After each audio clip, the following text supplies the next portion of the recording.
All right, so in this example, we have exponents that involve decimals, just like in the last example. But it turns out this is going to work exactly the same way as previous example and exactly the same way as basically all the previous examples.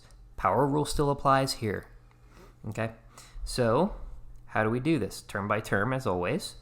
You're going to take your 5.8, bring it down in front, multiply it by that 2. So what does that give you when you multiply 5.8 by 2? That gives you 11.6.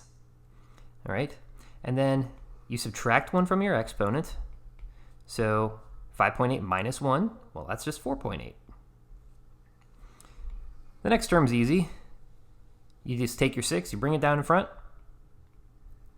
and then you subtract 1 from your exponent. So this gives you minus 6x to the 5th, because you just subtracted 1 from the exponent.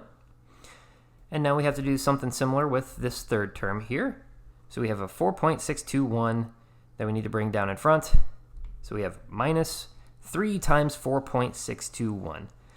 Gee, what is that off the top of your head? I don't know.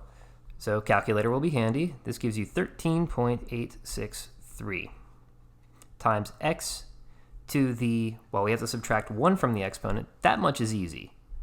So it's 3.621 in the exponent.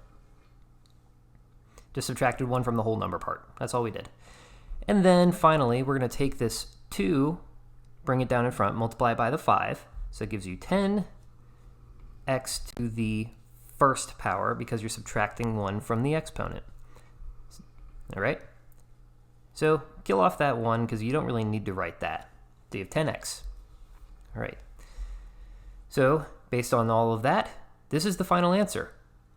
We use the power rule just as we have before in all the previous problems. It doesn't matter if there was an ugly decimal in the exponent. It works the exact same way every single time. So do not fret when you start to see weird things like pi and decimals and fractions. It all works the same way.